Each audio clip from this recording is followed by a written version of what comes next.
아버지 하나님, 감사합니다. 우리 하나님을 아버지라고 부를 수 있는 믿음을 주셔서 감사합니다. 우리 하나님에 대한 그 넓이와 크기, 깊이를 배워가기를 소망합니다. 지금은 우리가 부족한 면이 많고 연약한 면도 많지만 아브라함처럼 하나님을 따라가면서 하나님이 기뻐하는 믿음의 넓이, 크기 갖기 소망합니다.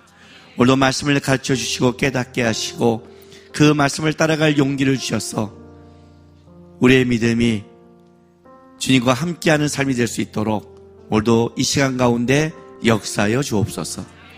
감사하며 예수님의 이름으로 기도했습니다. 아멘.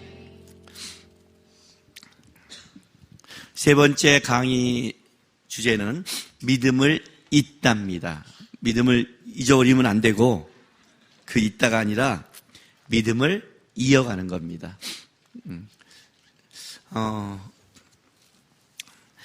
우리가 지금 아브라함의 인생을 보고 있습니다. 아브라함은 믿음의 모델 하우스라고 했습니다. 그러니까 믿음의 길을 가고자 한다면 누굴 봐라? 아브라함을 봐라. 아브라함이 간 길은 단순히 아브라함의 길이 아니라 누구의 길인가 하면 아브라함처럼 믿음을 가지고 따라가는 사람의 모든 길의 모델이다. 그래서 아브라함의 간 길을 보면 그 길을 지금은 아브라함은 없지만 우리가 그 길을 똑같이 걸어가기를 하나님이 원하셔서 이제 믿음의 길이란 무엇인가를 아브라함을 통해서 보여주는 사건이라고 했습니다. 근데 우리가 지금 아브라함을 이렇게 보고 있으면 우리가 한 가지 알아야 될 게 뭐냐면 이 믿음의 길이란 거는 긴장 관계가 형성된다는 겁니다. 말씀을 따라간다는 것은 단순하게 말씀을 따라가지라고 이렇게 단순한 게 아니라 한 발자국을 모르는 거예요. 여러분 이게 바닷물 같은 데 들어가 보면 우리가 이 물의 깊이를 모를 때 발을 담글 때 얼마나 조심스러운지 아십니까? 내가 그 바닷물의 깊이를 알면 상관이 없지만 모르는 것은 따라가지만 긴장 관계가 형성되고 있는 거예요. 그게 이제 믿음의 길이죠. 내가 한 번도 경험하지 못한 길을 가는 거예요. 그러니까 가다 보니까 뭐가 있냐면 조심성이 있고 실수가 있는 거죠. 믿음의 길 그러니까 아무 생각 없이 팍팍팍 하는 게 아니에요. 거기에는 생각이 있고 고뇌가 있습니다. 그리고 어쨌든 내 거를 진짜 내려놔야 되나 안 해야 되나 이런 싸움이 있고 거기에 바로 또 내가 원하는 소망도 있고 그런 육적인 싸움 여러 가지가 있는 거예요. 그러니까 아브라함의 인생길을 보면 그게 다 지금 담겨 있어요. 믿음을 따라가는데 어려우니까 다시 세상으로 갔다가 경험하고 올라가서 또 넓이를 배웠다가 하나님 앞에 살겠다고 하면서 다시 그러나 그 외부의 상황과 그것 때문에 두려워하고 여전히 내 내부에 후손 없음에 대한 고뇌가 있고 또 하나님의 말씀을 갖고 붙잡고 살아가고 이게 이제 반복되고 있는 거예요. 오늘도 이제 21장에 보면 이삭을 주면서 또 이삭과 이스마엘의 고뇌가 또 시작돼요. 믿음이 자라면서 계속해서 이 단계를 밟아가고 있는 거예요. 그런데 점점 아브라함에 뒤에 가면 점점 단순화돼요. 단순화된다는 게 뭐냐면 하나님 앞에 붙잡을 것과 버릴 게 정확해져요. 분별이 생기는 거죠. 그 사이에. 근데 이 과정을 걸어가고 있는데 이제 듣다 보면 나도 지금 육에 붙잡고 있구나. 우리가 어저께 본 우리가 아브라함을 볼 때 오해하는 거. 창세기 12장부터 25장 초반까지 그 짧은 장을 다루는데 아브라함이 자기 아내의 사례를 2번이나 누이라고 숨기고 넘기잖아요. 왜 성경이 이걸 2번이나 기록했을까요? 야, 이렇게 치사한 놈이야? 아니에요. 성경은 그러고 기록하고 싶은 게 아니에요. 아브라함이 시작할 때부터 자기가 살고자 해서 누이라고 넘겼는데 그게 이제 이삭을 주기 직전까지도 여전히 변하지 않는 아브라함이 끝까지 붙잡고 있는 그 부분. 믿음을 따라간 24년 동안의 그 부분을 성경이 비춰주는 거죠. 그러면 이제 우리 아브라함을 보면서 야, 참 고집스럽다, 완고하다 이렇게 말할 수 있지만 그렇게 보시면 안 돼요. 왜냐하면 아브라함과 같이 믿음의 길을 떠난 롯은 애굽에 갔다 와서 잘못된 소돔과 고모라를 선택하고 창세기 14장에 거기에 전쟁이 벌어서 아브라함의 도움을 받아 나왔음에도 그 자리에 남았다가 소돔과 고모라 세상의 멸망 속에 같이 부끄러운 구원을 받게 돼요. 그리고 롯은 사라집니다. 아브라함이 지금 여기서 하나님의 은혜로 이삭을 가질 그때에도 아마 그의 두 딸은 살아있을 겁니다. 암몬과 모압 자손을 낳았으니까. 근데 성경은 기록하지 않는다는 거예요. 그게 중요한 거예요. 이 땅이 어떻게 살아있느냐가 중요한 게 아니에요. 분명히 롯의 두 딸은 암몬과 모압 자손을 낳아서 그들의 소망대로 세상의 도리를 잇는 싸움을 하고 있을 거예요. 그들로 말미암아 세상은 번창하고 있을 거예요. 분명히. 그리고 그런 세상의 번창과 세상의 문명을 만들면서 야 역시 세상은 이런 거야 하고 즐거워하고 있을지 모르겠어요. 중요한 건 이거예요. 하나님은 그들을 기록하지 않아요. 이게 참 무서운 거예요. 출애굽기 17장에 아말렉과 전장 속에 아말렉이 왔을 때 하나님이 그래요. 그들을 진멸시킬 거다. 내가 내 머리 기억에서 그들을 완전히 잊어버릴 거라는 거예요. 하나님에게 잊혀진 자, 그게 제일 무서운 거예요. 그는 그 시대를 살아가고 있지만 하나님과 쓸 얘기가 없는 거죠.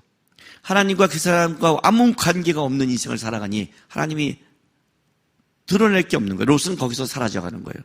그런데 아브라함은 여전히 고집스럽고 아브라함은 여전히 하나님께 다를 부분이 있고 아브라함은 아직도 부족한 게 있을지 모르지만 여전히 아브라함은 믿음의 길을 싸우고 있는 거예요. 하나님 앞에서. 그게 귀한 거예요. 하나님이 그걸 기록한다는 게 귀한 거예요. 하나님이 그걸 기억하고 있다는 게 귀한 거예요. 귀중한 사람은 어떤 사람이냐면 그 믿음의 길을 끝까지 싸워가는 사람이에요. 그게 아름다운 거예요. 믿음은 이게 순간 이렇게 확 이거야! 그런 게 아니에요. 끝까지 내가 주님 부르실 그날까지 내 인생의 앞을 못 보고 두렵고 여전히 어떨 때는 내 육의 것이 나타나며 그런 긴장관계가 있을지라도 나는 그 문제를 하나님 앞에 싸웠습니다. 그게 믿음의 길이에요. 그래서 하나님은 아브라함을 계속해서 써내가요. 아브라함만이 하나님 앞에서 이 고민을 하는 믿음을 고민하고 증명하는 길을 살아간 유일한 사람이니까. 그러니까 여러분들 살아가다 이렇게 하면 낙심하고 난 역시 안 돼. 교만한 거예요. 원래 여러분은 안 돼요. 알았죠? 난 아직도 이걸 내려놓지 못하고 있어. 여러분 내려놓을 것도 없어요, 원래는요. 이걸 지 거라고 생각하는 것 자체가 벌써 멍청한 거예요. 착각하지 마세요. 여러분에게 빠지지 마세요. 내가 지금 하나님 앞에 고민하고 있다는 거를 그게 귀한 거예요. 하나님이 그걸 귀히 여겨요. 그게 믿음이 있기 때문에 고민하는 거예요. 그게 지금 그 싸움이에요. 그래서 하나님은 아브라함을 기록해요. 행복하고 귀중한 사람은 어떤 사람이냐? 내가 이 다음에 내 인생이 끝났을 때까지 내 모든 순간을 하나님 앞에 고민한 이야기가 있었습니다. 아브라함처럼. 그 사람이 하나님 앞에 갔을 때 믿음을 살아낸 사람이고 하나님이 기뻐하는 싸움이에요. 그 싸움을 해나가는 거예요. 그 싸움을. 평생을. 그 싸움을 하고 있다면 여러분은 믿음의 사람이에요. 그 싸움을 포기하고 롯처럼 세상에 간다면 그 사람이 불행한 거예요. 더 이상 하나님과 고민하고 쓴 이야기가 아무것도 없으니까. 그걸 기억하시면서 아브라함을 쫓아가야 되는 거예요. 야, 아브라함 이래? 함부로 말하지 마세요. 하나님이 기록하고 싶고 하나님이 고민한다고 얘기하고 하나님이 얘를 만들어가고 있고 얘는 하나님 앞에서 다뤄주고 있다는 걸 하나님이 쓸 수 있는 사람. 얼마나 귀한 사람이에요. 이게 아브라함이에요. 그래서 창세기 20장에 결국 아브라함이 그 생명까지 이 생명의 위협이 있으면 나는 내 방법대로 살겠다. 그 방법이 먹히는 걸 알고 있으니까. 그 먹혔고 누이라고 그러면 됐으니까. 그런데 하나님이 그 부분을 딱 잡아버렸어요. 소돔과 고모라의 멸망의 그 재난을 통해서 아브라함을 아비멜렉으로 옮겨가면서 사례를 보호하고자 먼저 그 집에 아비멜렉의 태를 닫았고 성병을 돌리게 하고 그리고 그 문제를 통해 하나님이 어떻게 준비하셨고 너를 통해 어떻게 치료하시며 아비멜렉이 너를 살리고 죽이는 존재가 아니라 네가 아비멜렉에게 선지자가 돼서 치료하는 자라는 것을 입증시키며 너가 가는 게 복된 거고 너의 통해 생명이 그게 치료됨으로 아비멜렉 집에 태가 열렸잖아요. 나를 통해 태가 열린 거예요. 자기는 그동안 나도 태가 안 열렸다고 생각했는데 그게 하나님께 있다는 것을 배우면서 이제 생명에 관한 기부까지 하나님 앞에 깊어져 갔어요. 그 깊이가 된 이후에 이삭을 주는 거예요. 이해가 되세요? 귀중한 거를 귀중한 줄 모르고 주면 쓰레기가 돼요. 그래서 예수님께서 개에게, 돼지에게 진주를, 그죠? 개에게 귀한 걸 주는 게 아니에요. 걸어줘 봤자 몰라요. 귀한 것은 귀하게 줘야 귀한 거예요. 그래서 우리 아이들 자랄 때 핸드폰 잃어버리면 곧장 안 사줘요. 좀 놔둬야 돼요. 귀하게 받아야 귀한 줄 알아요. 하나님이 그런 거예요. 이삭을 줬는데 그냥 주면 몰라요. 이스마엘인지 이삭인지 몰라요. 그러면 어떤 일이 벌어지냐면 영의 것과 육의 것의 가치가 혼선이 가요. 그러니까 우리가 믿음 생활의 가치가 그래서 없는 거예요. 예수의 가치와 세상의 가치를 비교하는 것 자체가 얼마나 지금 우리가 영적인 분별력과 실력이 없는 걸 증명하는 거예요. 세상의 쓰레기와 예수를 비교하는 것을.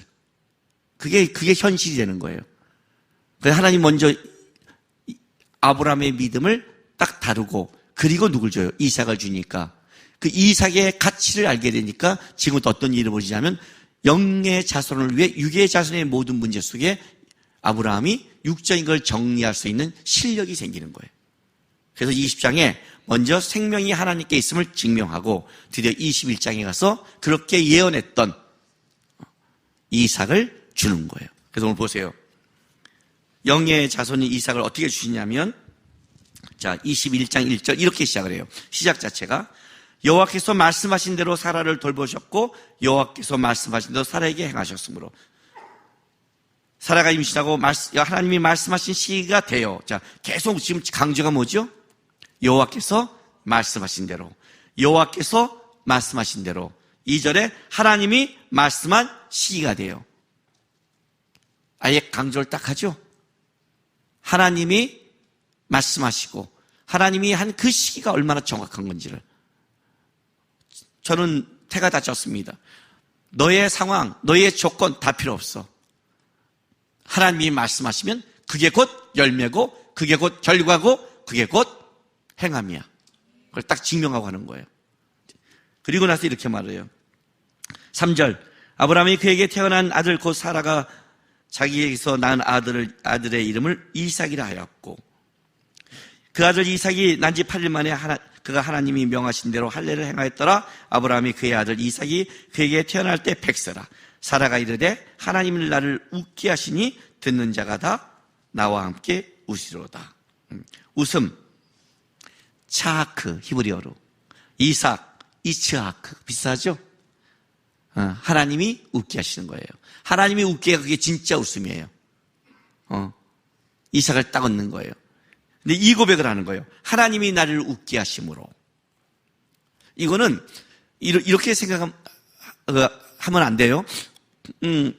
어떤 일이 벌어졌는데 모든 게 하나님이 날 하셨어. 하나님이 날 하셨어. 이걸 말하는 게 아니에요. 아브라함의 100세에 아브라함이 애를 못 낳는 것 아브라함이 아니라 세상이 다 알아요. 사라가 90세에 사라가 애를 못 낳는 것 세상이 다 알아요. 세상 사람도 얘기하는 거예요. 하나님이 아브라함과 사라를 웃게 하셨다. 이거는 사람이 한 일이 아니다. 이거는 하나님이 하신 거다. 적어도 세상 사람에게 우리 삶은 이래야 돼요. 하나님이 하셨다와 그들이 하나님이 몰라서 하나님을 하셨다는 고백을 못한다면 이렇게 말해야죠. 와, 쟤는 이해하지 못해? 쟤는 기적이야? 그 이상한 사건은 벌어져야 돼요. 제가 넉 달 공부하고 대학을 갈 때 제가 본 모든 그 암기 과목에서 문제집에서 100% 나와서 암기 과목을 100% 맞아갖고 10년 놀다가 하위 2%가 넉 달 공부하고 대학을 갔어요. 나를 잘 아는 내 주위의 사람들은 뭐라는 줄 알아요? 이해를 못해요. 야, 자기가 좋아하는 걸 하면 저렇게 능력이 발휘하나 봐. 웃기고 있네. 지가 좋아하는 거 할 때 발휘하는데. 이해를 못한다는 뜻이에요. 쉽게 말하면. 뭔가 답을 찾는데 그 답이 안 나와요. 하나님을 빼고 답을 찾으니까. 근데 이건 있어요. 놀라운 일이야. 이해하지 못하는 일이야. 그 고백은 나와야 되는 거예요. 그게 우리의 인생. 걔네가 아는 답을 우리가 다 안다면 그게 어떻게 믿음이에요? 다 세상이 알고 있는 답이지. 사라가 고백하는 거예요. 하나님이 나로 웃게 하셨다. 이게 믿음의 열매죠. 그걸 딱 받은 거예요. 이게 진짜 영의 자손. 하나님으로 또 받았어요. 그걸 받은 그릇이 된 거죠. 문제는 이거예요. 문제는 8절에 벌어져요. 아이가 자라매 젖을 떼고 이삭이 젖을 떼는 날에 아브라함이 큰 잔치를 베풀었더라.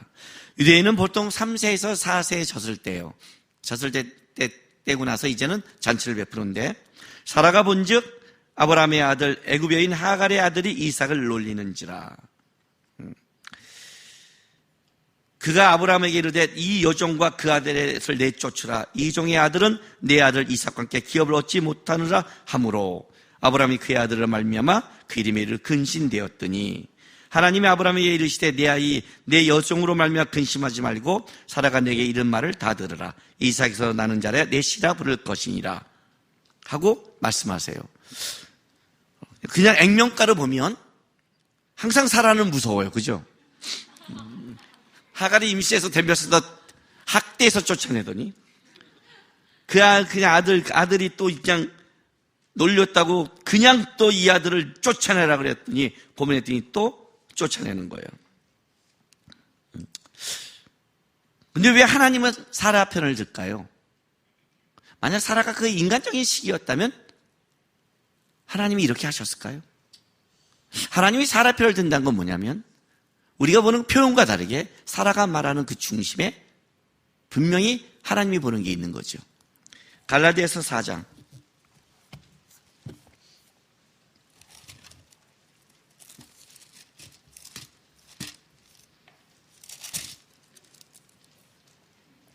28절부터 제가 읽어드릴게요. 형제들아 너희는 이삭과 같이 약속의 자녀라. 그러나 그때 육체를 따라 난 자가 성령을 따라 난 자를 박해한 것 같이 이제도 그러하도다. 그러나 성경이 무엇을 말하느냐? 여종과 그 아들을 내쫓으라. 여종의 아들이 자유 있는 여자의 아들과 더불어 유업을 얻지 못하리라 하였느니라. 이해가 되세요? 뭐라고 말하냐면 갈라디아서 사도 바울은 성령에 따라 난 자를 박해한 것 같이 이제도 그러하니다. 이걸 박해라고 표현했어요. 오늘 여기서 말하는 9절에 21장 9절 말씀에 애굽 여인 하갈의 아들이 이삭을 놀리는지라. 이 단어가 재밌는 점, 제가 아까 웃음을 차하크, 이삭을 이츠하크라고 했다면 이 놀리는 자를 메차헤크라고 해서 히브리어로 말장난처럼 이렇게 우리 아재 개그처럼 말과 말을 갖고 이어가는 거예요. 왜 이제 그렇게 이어가는지를 아셔야 돼요. 이 뜻은 장난치다, 조롱하다 있지만 희롱하다도 있어요. 희롱하는 거예요. 그 희롱하는 걸 본 거예요. 그냥 놀리는 정도가 아니라 이삭을 희롱하는 거예요. 이삭이 나이가 3, 4대 되었다면 이스마엘의 나이는 14세가 나이가 86세에 났잖아. 14살이 많단 말이죠. 그러면 거의 20살 가까이 된 애예요. 여러분 20살 가까이 된 애가 3, 4살은 그냥 돌보는 존재지 같이 애 갖고 장난치는 게 아니에요. 5살, 4살의 싸움이 아니에요, 이건요. 근데 걔가 희롱하는 거예요. 물론 자기가 여태까지 기업의 아들인 줄 알고 있다가 걔가 태어나서 분노할 수 있어요. 그러나 성경은 그런 거를 말하는 인간적 드라마를 얘기하는 게 아니에요. 육의 것은 영의 것을 받아들이지 못한다는 뜻이에요. 영의 열매가 열리는 순간 육의 것이 박해를 시작해요. 우리 한번 경험하지 않았어요? 믿음이 자라면 믿음이 자란 만큼 뭐의 부담과 어려움이 있냐면 세상과 육의 것에 대한 공격과 어려움이 생겨요. 믿음이 자라면 좋죠. 그죠? 믿음이 자란 만큼 세상에 대한 부담이 생겨요. 절대로 육의 것은 영의 것을 받아들이지 못해요. 그 문제가 벌어지는 거예요. 갈라디아서 5장 16절 보세요. 갈라디아서 5장 16절부터 제가 읽어줄게요.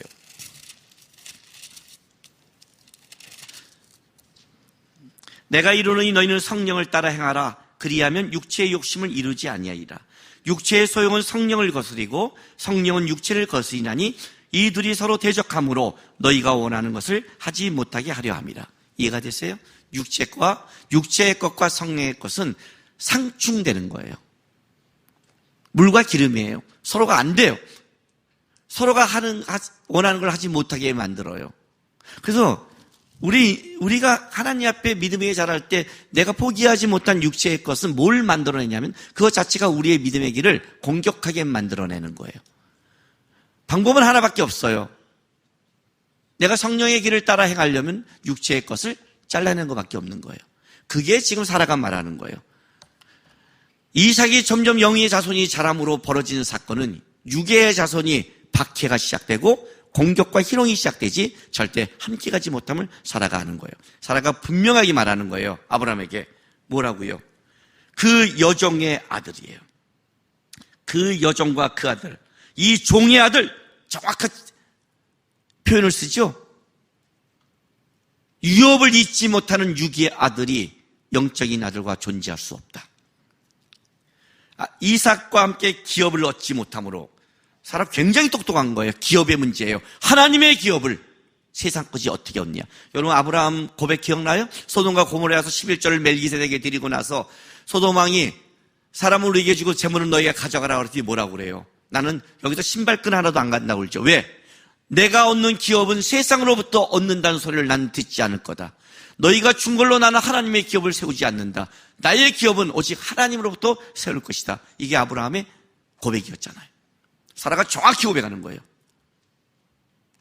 이 아들은 기업에 들어올 수 없다. 가치 있는 한 오히려 영적인 기업을 망치는 놈이다. 쫓아내라는 거예요. 그러면 아브라함은 왜 근심했을까요? 아브라함의 믿음이 사라보다 못했을까요? 아니에요, 여러분. 아니에요. 거기 이런 말을 해요. 21장에 12절 보세요. 13절 12, 13절 하나님이 아브라함에게 이르시되 내 아이나 내 여종으로 말미암아 근심하지 말고 사라가 내게 이런 말을 다 들으라. 이삭의 속에 나는 자 넷이라 부를 것이다. 그러나 여종의 아들도 넷이니 내가 그로 한 민족을 이루게 하리라 하신지라. 그 말을 듣고 아브라함이 아침 일찍 일어나 어떻게 돼요? 이스마엘을 쫓아내는 거예요. 쭉 쫓아내요. 그리고 이스마엘은 장성에서 20절에 하나님이 그 아이와 함께 계시며 그가 장성하여 광야에 거주하며 활스러운 자가 되었더니 라고 말을 해요. 하나님이 함께 계신다. 여전히 하나님께서 이스마엘에 대해서는 그가 들나귀 같이 야생이 되어서 세상밖에 모르지만 아브라함의 시기에 육적인 열매는 걷겠다고 약속하시고 보내주는 거예요. 아브라함의 근심은 이거였어요. 자기와 같이 믿음의 길을 떠난 자가 누구냐면 롯이었어요. 그런데 그 믿음의 길을 떠난 자가 내가 좌하면 너가 우하고 너가 우하면 내가 좌하리라는 말씀을 통해 아브라함을 떠나 요단 지역으로 간 이후에 어떤 일이 벌어졌냐면 믿음의 은혜를 받은 믿음의 길을 가는 자를 떠나서 세상으로 떨어져 나간 롯이 얼마나 끔찍하고 비참하게 소돔과 고모라에서 멸망당한 중에 겨우 구원받은 것을 목격한 자가 아브라함이었어요. 얘가 하나님이 은혜를 주는 이 믿음의 길에서 쫓아났을 때 얘가 롯처럼 그래도 자식이잖아요. 끔찍하게 죽어갈까 대한 아브라함의 근심이 있었어요. 이 근심은 육신적 세상적인 근심이 아니라 믿음의 근심이에요. 육의 아들이지만 멸망당한 것에 대한 소돔과 고모라를 향해서 기도했던 아브라함의 마음이잖아요. 하나님이 그 마음을 아시는 거예요. 근심하지 마라. 근심하지 마라. 사라의 말이 맞다. 이삭이야말로 너의 기업을 잊지 않은 걸 알지 않니? 그러나 걔를 멸망시키지 않고 걔도 세상적인 유업을 이을지 모르겠지만 걔를 세상적인 부여로 끌어갈 테니 일단은 보내라고 말씀하신 거예요. 아브라함이 그 하나님의 음성을 듣고 이제 순종하고 육을 보내는 거예요. 보내는 거예요. 믿음을 가진 자의 모습이죠. 믿음이란 그렇게 여러분 있잖아요. 자기만 알고 자기만 잘 되고 자기만 고발하고 믿음이라고 하지 않는다고 그랬죠. 그거는 바벨탑을 쌓은 세상의 마음이라고. 믿음이 있는 자는 그 믿음이 누구에게 복으로 흘러가는 내 주변을 볼 수 있는 하나님의 눈을 갖게 되게 있어요. 그래서 소돔과 고모라는 중보기를 나오는 거예요. 그러나 하나님 앞에 딱 마음을 먹은 순간 이스마엘을 보내요. 육은 영과 함께 할 수 없다. 영이 더 영적인 열매가 더 영적인 열매로 온전히 거두려면 어떻게 하라? 육의 것을 분리시켜라. 똑같아요, 우리요. 내 안에도 하나님에 향한 믿음이 큰다면 점점 믿음이 크는 사람은 좋은 긍정적인 표현을 한다면 하나님을 닮아간다 이렇게 표현을 써요. 부정적인 표현을 쓴다면 세상 것을 잘라낸다 이런 표현을 쓰는 거예요. 세상 것이 사라진다, 하나님께 넓어진다 이런 표현을 쓰는 거예요. 그러니까 하나님과 가까이지면 세상께 멀어지는 거죠. 그죠? 세상과 가까이지면 하나님과 멀어지죠. 아브라함이 더 영적인 기업 안에 들어간 거예요. 그것은 이스마엘을 내보내는 거예요. 영과 육은 함께 할 수 없다. 그리고 내보내기 시작했어요. 그리고 나서 21장 22절에 그때 그래요. 그때 어느 때 이제 이스마엘이 나가고 더 완전히 이삭으로 영적인 기업이 이제 완전히 온전해졌을 그 당시가 됐을 때 진짜 벼랑간 그때 아비멜렉의 그 군대 장관 비골과 아브라함에게 말하 이르되 내가 무슨 일을 하든지 하나님이 너와 함께 계시도다. 그런즉 너는 나와 내 아들과 내 손자에게 거짓되이 행하지 아니하기를 이제 여기서 하나님을 가리켜 내게 맹세하게 하라. 내가 내게 후대한 대로 너도 나와 내가 머무는 이 땅에 행할 것이다. 벼랑간 아비멜렉이 와서 얘기하는 거예요. 비골 군대 장관과. 여기 아비멜렉과 비골은 이름이 아닙니다. 여러분도 아비멜렉 이름이라고 하면 안 됩니다. 블레셋 왕의 호칭입니다. 그 출애굽기 보면 애굽의 왕을 바로라고 하잖아요. 왜 바로 되게 오래 산다 얘. 한없이 사는데 그게 아니라 호칭이에요. 호칭. 왕 호칭. 왕은 바뀌고 애굽 왕을 다 바로라 그러는 거예요. 예. 근데 벼랑간 왔어요. 와서 뭐라고 말하냐면 이건 얘기가 안 돼요. 왜?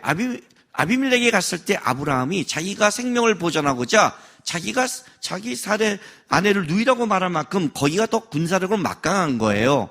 그런데 거꾸로 어떻게 됐냐면 걔네가 와요. 거기 동맹을 맺재요. 걔네가 먼저 요구하는 거예요. 이건 놀라운 거예요. 중국이 우리한테 먼저 야 니네 약 좀 해주고 건들지 말자 이렇게 말한다는 거예요. 말이 안 되는 사건이 벌어졌어요. 왜 그럴까요? 이렇게 말을 해요. 그의 집에 테를 입고 나서 그는 선지자란 말을 듣고 아비멜렉은 분명히 아브라함의 하나님에 대한 경험을 했어요. 아브라함을 주시했을 거예요. 그런데 그들이 본 아브라함은 이런 존재예요. 내가 무슨 일을 하든지 하나님이 너와 함께 계시더라를 누가 보냐면 아비멜렉이 봐요. 뭔가 형통함이 있는 거예요. 평안함이 있는 거예요. 이렇게 말하면 우리는 또 떼돈으로 가죠. 그죠? 아비멜렉보다 여전히 군사력이 약해요. 여전히 약해요. 여전히. 그런데 달라요. 저희 아버님이 저한테 해준 말이 있어요. 너희 가정은 목사 가정이고 우리 아버님이 저희를 볼 때는 교회가 개척해서 힘들 때였기 때문에 세상적으로 풍요롭지 않았다고 어렵고 힘들게 살 때였어요. 근데 이런 말을 했어요. 너의 가정은 다르다. 남과 내가 지켜봤더니 다르다.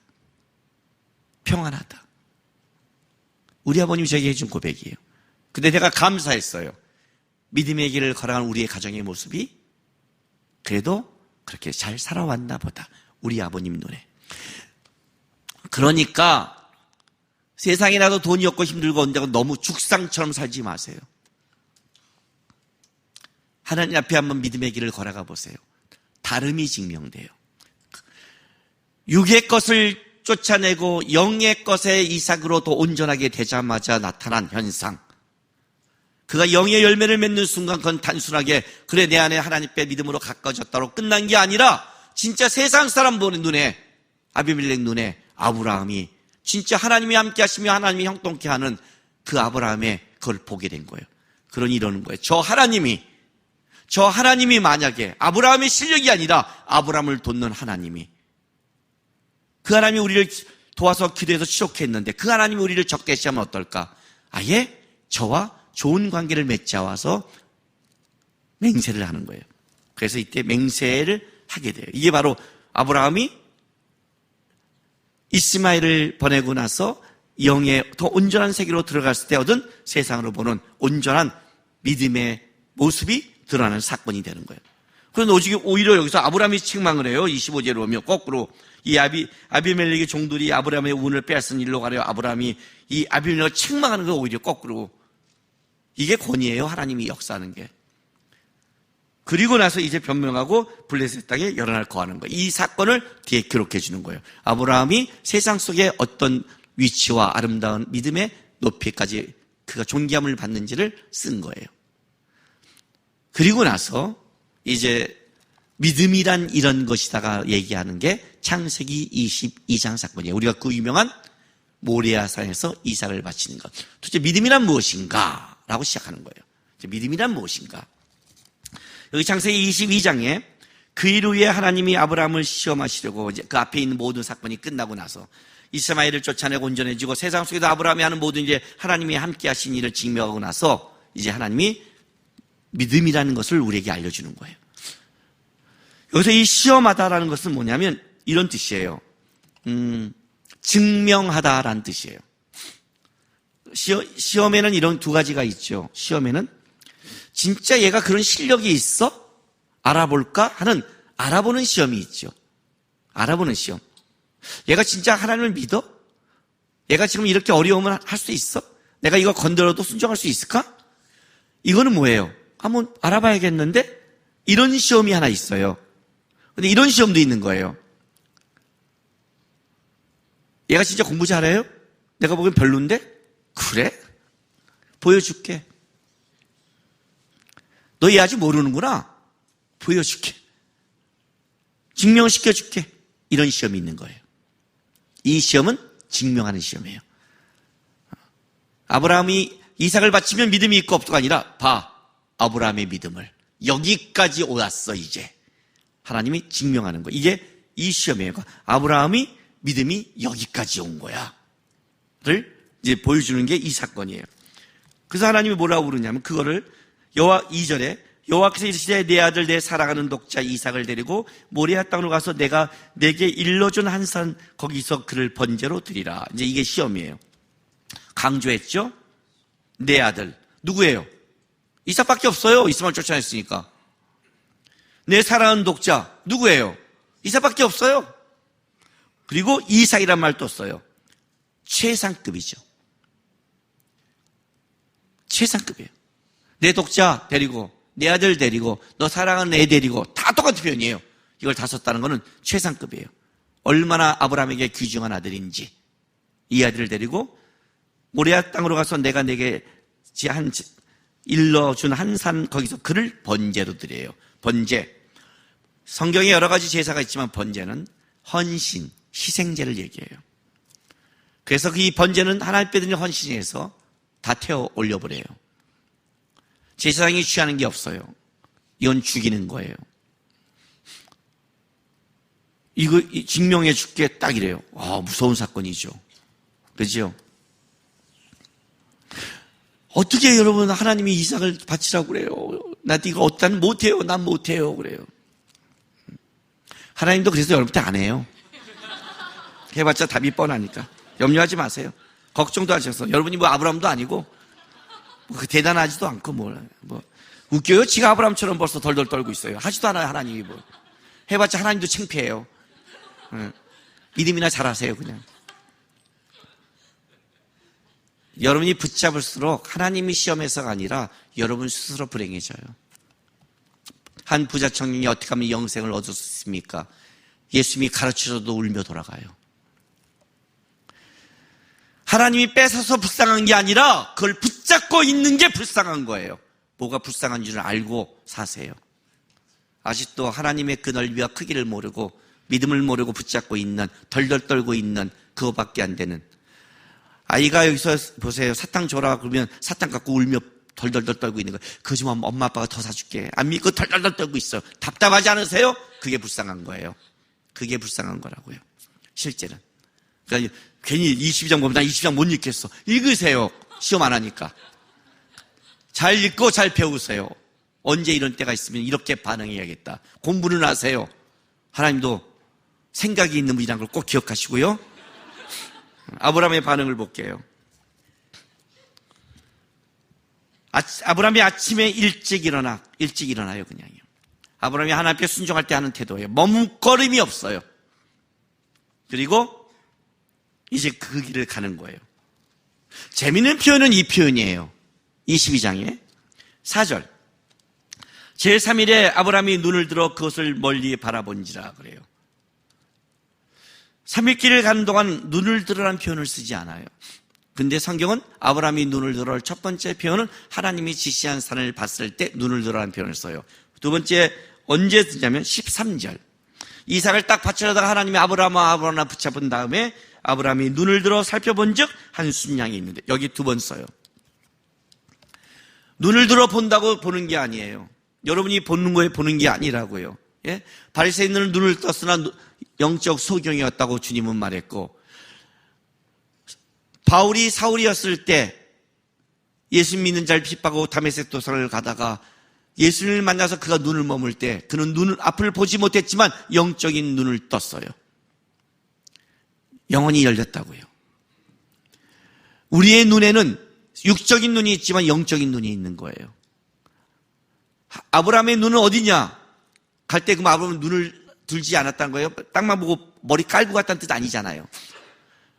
밤하늘에 하늘을 보면 하나님이 저 별들과 같이 자손을 주고 밑을 보면 모래같이 자손을 주겠다는 하나님의 이삭을 향한 약속이 있는데 어떻게 아브라함이 하나님의 약속을 잊겠어요?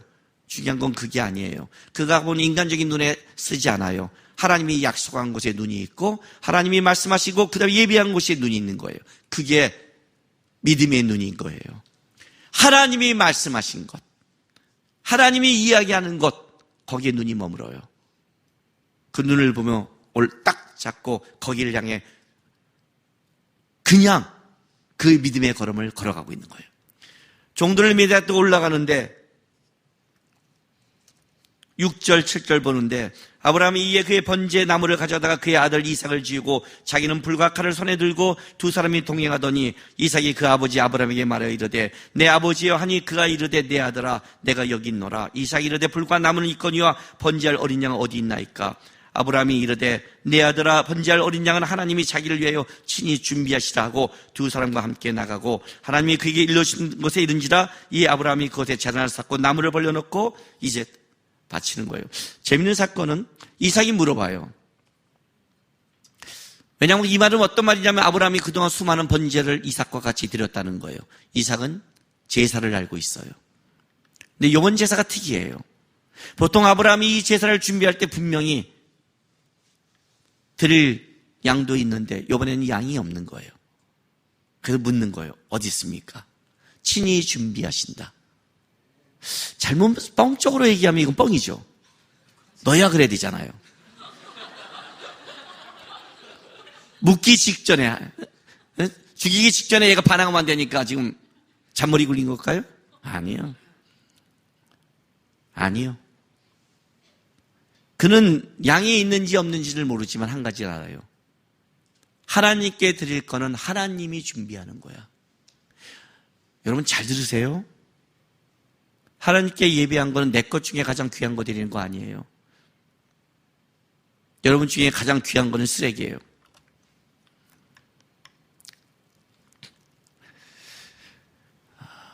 교회에서 아이들 놀 때 제가 실수로 맛있겠다 한 적이 있었어요. 애가 먹는 거예요. 내가 막 먹다가 침을 받은 걸 딱 주더니 날 주는 거예요. 입에 먹으래요. 나 그 돌아가신 줄 알았어요. 그 들어온 거를 와 내가 말을 괜히 했구나. 그죠? 그냥 맛있겠다 했을 뿐이에요. 그냥. 근데 걔가 막 침다고 땅에 담그고 막 하다고 지어서 나한테 주는 거예요. 진짜 내가 내 말과 실수와 걔에 대한 그 포기, 이 상처를 주면 안 된다 때문에 하나를 억지로 먹어서 하려고 했는데 얘가 또 주는 거예요. 미쳐버린 줄 알았어요. 제가요. 도망갔어요. 우리가 주는 모든 건 하나님 앞에 쓰레기예요. 하나님이 준비하고 바치라는 게 진짜예요. 예배의 자리로 나갈 때 이렇게 하세요. 여러분 내 거를 드립니다. 그따위 소리 하지 마세요. 하나님이 바치자는 걸 바칩니다. 하나님이 나에게 원하는 걸 드리겠습니다. 그게 신앙이에요. 내가 주머니 펴서 내가 좋다 나쁘다 따져드는 거 아니에요. 믿음은요. 근데 하나님이 가장 귀한 게 뭐냐면 우리거든요. 하나님이 세상이 모두 우리를 귀히 여기니 그래서 너희 몸을 드리자는 거예요. 가장 사랑하니까. 아시겠어요? 하나님이 친히 준비하는 거예요. 아브라함은 하나님이 준비한 걸 드리겠다는 거예요. 하나님이 말씀하시면 드리겠다는 거예요. 하나님이 말한 거에 가차없이 드리겠다는 거예요. 하나님이 원하신다면 기꺼이. 그런데 하나님이 원하는 게 너예요, 이삭. 그러니 어떻게 돼요? 가차없죠. 이거 보세요, 한번. 여러분 성경을 볼 때 주어와 동사를 봐야 돼요. 어떤 때는 이 동사가 굉장히 막 빨라질 때가 있어요. 그건 카메라가 막 돌아갈 때예요. 드라마로 친다면. 9절 보세요. 9절 10절. 아브라함이 그에게 일러주신 곳에 이른지라. 이르자마자 아브라함이 그곳에 제단을 쌓고 나무를 벌려놓고 그가 이삭을 결박하여 나무를 놓고 손에 칼을 잡고 잡으려 하니. 얼마나 빠른지 아시겠죠? 쌓고 벌려놓고 결박하여 나무에 놓고 칼을 잡고 잡으려 하니. 얼마나 급하게 갔으면 하나님이 오히려 아브라함아 아브라함아 하시는지라. 아브라함이 네? 이렇게 된 거예요. 왜 하려놓고 잡어? 이거예요. 믿음이 있는 자는 낭설음이 없는 거예요. 하나님이 딱 붙잡은 거예요. 그리고 이렇게 말씀해요. 이 12절. 사자가 이르되 그 아이를 내 손에 대지 말라. 그에게 아무 일도 하지 말라. 내가 네 아들 내 독자도 내게 아끼지 아니하였으니 내가 이제야 내가 하나님을 경외한 줄을 아노라. 하나님이 눈을 들어 살펴보자 한 수양이 뒤에 있는다고 수양을 대신 드려요. 자, 이렇게 말하면 이제 했으니까 이렇게 말하는 게 아니에요. 하나님을 너가 증명한 거를 보인 걸 내가 안다는 거예요. 하나님이 알고 있었다는 거예요. 수업시켰어요. 왜 아브라함은 이삭을 바칠 수 있을까요?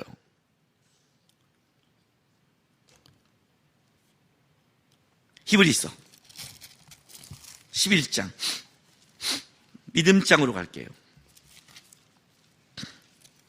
17절에서 19절. 신약성경 365쪽. 아브라함은 시험받을 때에 믿음으로 이삭을 드렸으니 그는 약속을 받은 자로 돼 그 외아들을 드렸느니라. 그에게 이미 말씀하시기를 내 자손이라 칭할 자는 이삭이로 말미암으라 하셨으니 그가 하나님이 능히 이삭을 죽은 자 가운데서 다시 살리실 줄 생각한지라. 비컨대 그를 죽는 자 가운데서 도로 받은 것이라. 부활신앙을 믿은 거예요. 하나님이 내가 이삭을 죽여도 하나님이 결정하신다면 그를 다시 생명으로 살릴 수 있는 하나님이라는 걸 알고 있었던 거예요. 하나님은 죽일 수 있고 살릴 수 있는 거예요. 아비멜렉부터 그 사건부터 아브라함은 생명에 관해서 하나님 앞에 깊어지기 시작했어요. 그리고 그의 태를 열고 이삭을 줄 때 생명이 하나님께 있음을 배우기 시작했어요. 이삭이 내게 아니란 걸 알았어요. 하나님이 원하신다면 이건 하나님의 것이란 걸 드리는 거예요. 왜? 이건 이삭은 아브라함의 것이 아닌 거예요. 우리가 내 거라 할 때 또 고민이 돼요. 이게 내 인생이라고 할 때부터 고민스러운 거예요. 내 인생이니까 이렇게 살면 안 되는 거죠. 그러나 내가 아니라 내가 하나님이 준 인생이라면 나는 하나님 앞에 가치가 있는 거죠. 그 얘기를 하는 거예요. 아브라함은 알았어요. 그것이 하나님 손에 생명이 있다는 거를. 내가 꽂아도 하나님이 살려면 살리는 거예요. 이삭이 좀 아팠겠죠, 그냥. 악! 하고, 아프니 좀 기다려라, 이거죠, 그냥. 그걸로 죽지 않는다? 하나님이 죽여야 죽는다를 아는 거예요. 믿음의 크시라, 아브라함의 신앙이, 믿음이 어디까지 자랐는지를 하나님이 증명해 보여주는 거예요. 보여주는 거예요. 그런데 이 사건은 굉장히 중요한 사건이 하나 돼요. 이삭은 사실 예수 그리스도의 모형이지만 정확한 모형은 아니죠. 예수는 죽으셨고 이삭은 살았으니까. 양이 대신했으니까. 근데 이게 왜 중요한 사건이냐? 저는 일단 중요한 게 뭐냐면 아브라함은 그렇다 치고 어떻게 이삭은 순종할 수 있었을까요? 그죠? 저는 성경을 볼 때 이 본문을 볼 때 굉장히 자존심이 상했어요. 목사가 됐어 볼 때는. 이때 이삭의 나이가 기껏해야 청년 아니에요. 그런데 어떻게 이럴 수 있지? 어떻게 이럴 수 있지? 아니 아브라함은 그렇다 치고 이삭은 이 한 번의 순종으로 이삭은 그 다음에 큰 고난이 없어요. 근데 어쨌든 이삭은 이삭은 아비멜렉이 아브라함을 보면서 너와 함께 하시는 하나님이 항상 너를 형통하게 하는 것처럼 이삭도 아브라함과 살면서 아브라함의 하나님을 본 거예요. 아브라함이 미친 게 아니에요. 우리 아빠가 하나님을 믿고 사는 그 믿음의 진실과 믿음의 길이 뭔지를 이삭도 알아요. 이삭이 거기에 순종한 거예요. 그래서 여러분이 믿음으로 살라는 거예요. 내 자식이 믿음의 길을 가려면 우리가 믿음으로 살아 믿음을 보여야 돼요.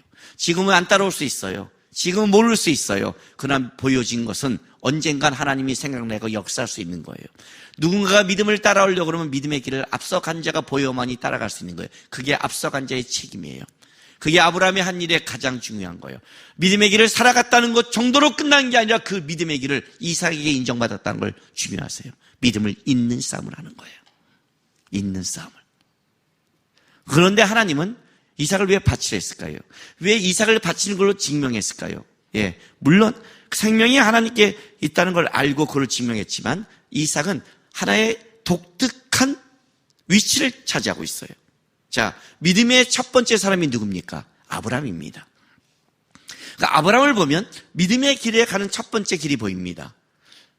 이삭은 어떤 위치를 갖고 있냐면 믿음의 2세대라는 위치도 있지만 후손의 1세대라는 위치를 갖고 있습니다. 이삭이 없으면 후손이 없는 겁니다. 장자는 기업의 2배를 받잖아요.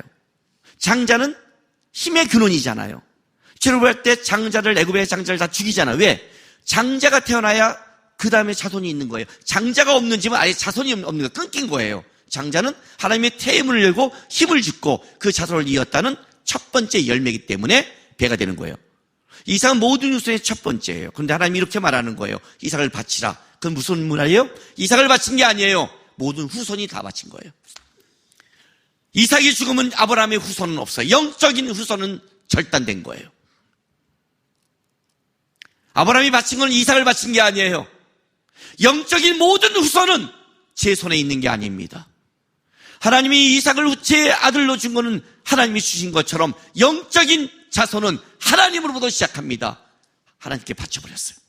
그리고 하나님이 다시 줘요. 그건 무슨 상징이냐면 하나님이 후손의 모든 것의 주인이라는 상징이 된 거예요.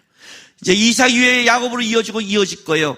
그러면 모든 믿는 사람들은 다 100세 줘야 되잖아요. 하나님이 하셨다면. 100세가 아니에요. 40세 주던 60세 주던 이제는 뭐예요? 영적인 후손은 하나님께 드려져서 하나님부터 시작된다는 상징을 갖고 있는 거예요. 이게 얼마나 귀한 표현이에요. 저도 예수를 믿었고 누군가를 통해서 교회를 다녔어요. 그러나 누군가를 통해 전도를 통해 교회를 나갔지만 그 사람이 저에게 영생과 생명을 준 게 아니라 나는 나의 영생과 나의 생명은 하나님께로부터 온 거예요. 모든 후손의 믿음은 하나님께로 시작된다고 약속한 거예요. 그러니까 우리가 믿음이 있다는 건 굉장히 복받은 거예요. 하나님이 너를 지목했고 하나님이 너를 선택했고 하나님이 너에게 역사한 사건이니까. 그래서 후손의 첫 열매를 받으시고 다시 주신 거예요. 이 사건이 여호와 이레예요. 그 후손을 통해 하나님이 하신 가장 중요한 것 또 한 가지, 아브라함의 특별성, 아브라함과 다윗의 son 예수 그리스도의 계보라고 그랬죠. 이 여호와의 이레는 아브라함이 생각할 때는 이 여호와의 이레가 준비하심이 양이라고 생각했어요. 그러나 이 여호와의 이레는 나중에 솔로몬이 여기에 성전을 져요. 다윗이 아라우나 타작마석의 재앙을 막은 장소가 여기였어요. 그리고 이 장소가 나중에 예수님이 십자가를 지고 구원을 이룬 장소가 이 장소예요. 바로 여기가 여호와 이레의 장소가 돼요. 예수가 완전히 믿음의 완성과 구원을 이루는 그 장소.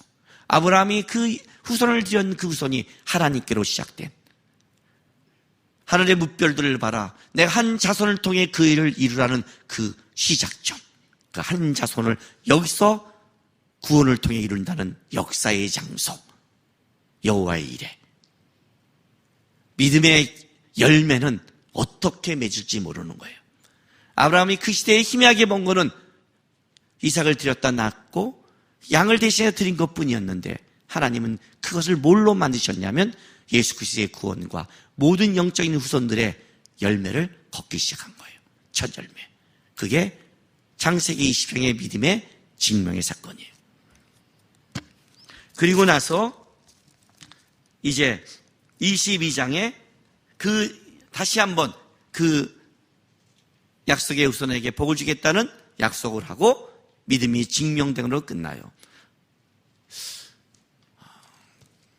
그리고 나서 아브라함의 인생이 끝내야 되는데, 아브라함의 삶은 23장, 24장까지 이어져 가요.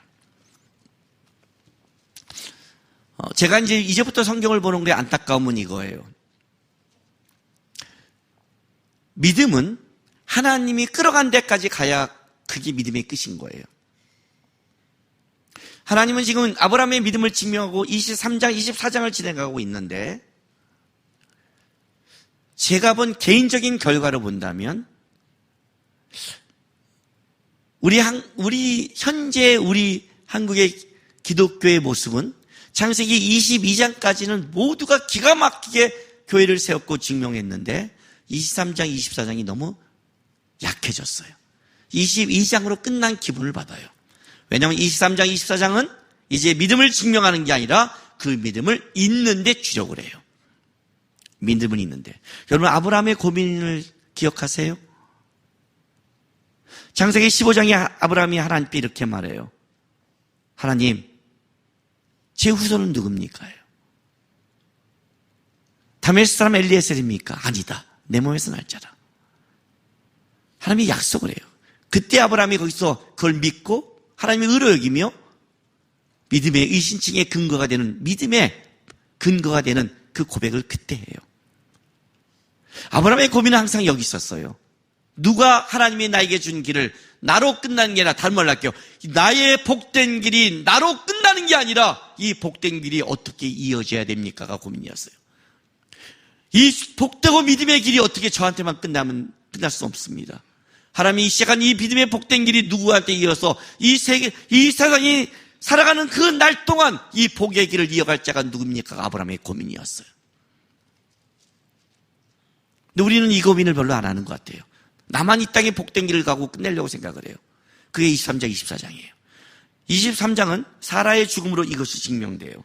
23장 1절, 사라가 127세에 살았으니 이것은 곧 사라의 수린 회수라.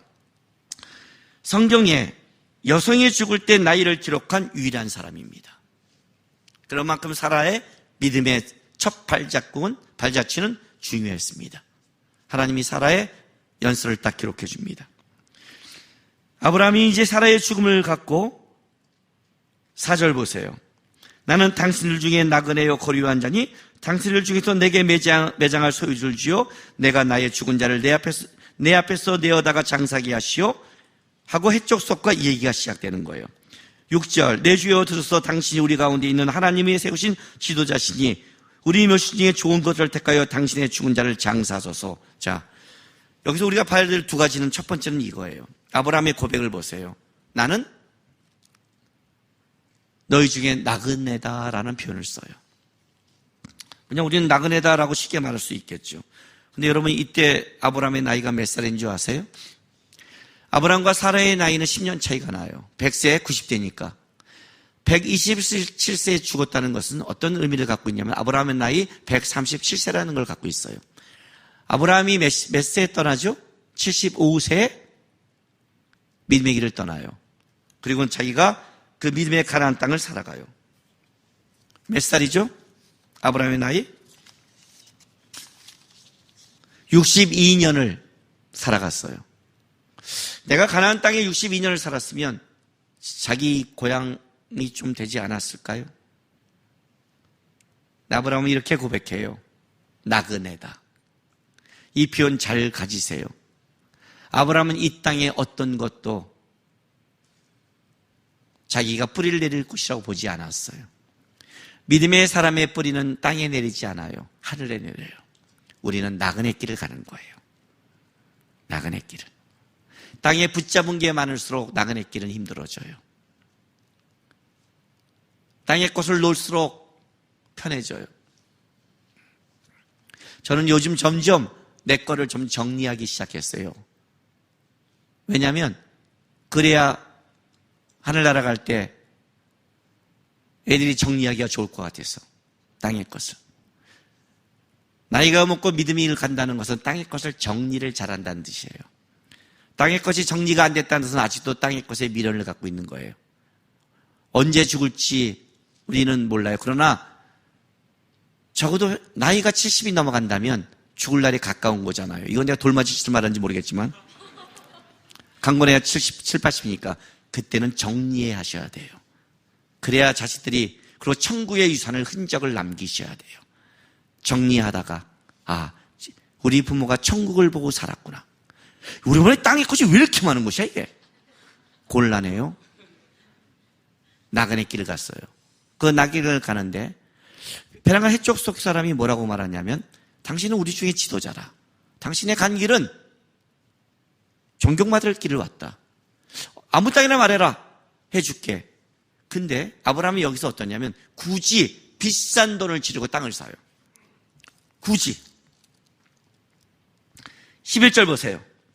에브론이라는 사람이 이렇게 말해요. 해쪽 속 에브론이, 내 주여 그리하지 마시고 내 말을 듣소서. 내가 그 밭을 당신에게 드리고 그 속의 굴도 내가 당신에게 드리니 내가 내 동족 앞에서 당신에게 드리오니 당신은 죽은 자를 장사소.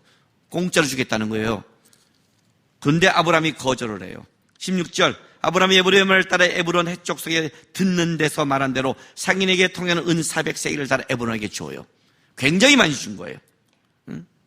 땅값을 굉장히 쳐서줬어요. 남들이 볼 때 저 정도로 돈을 주고 샀어? 할 만큼 한 값을 준 거예요, 일부러. 왜 그랬을까요? 다시 또 곤조가 나왔을까, 이거요? 나는 신들, 아니요. 18절부터 28절 사건 때문에 그래요. 18절. 성문에 들어온 모든 해쪽 속이 버는 데서 아브라함의 소유로 확정된지라. 돈을 줬으니까. 그 후에 아브라함이 그 안에 사례를 가나안 땅 마불의 앞 박벨락을 밭굴에 장사였으므로 마불에는 곧 헤브론이라. 이와 같이 그 밭과 거기에 속한 굴이 해쪽 속부터 아브라함이 매정한 소유로 뭐가 되었더라? 확정되었더라. 자, 돈을 어마어마하게 줌으로 이거를 삼으로 말미암아 뭐가 확정되었냐면 이게 확정되었어요. 저거는 아브라함 땅이야. 와, 돈을 진짜 무지 주고 샀어. 이렇게 말한 거예요. 왜 그랬을까요?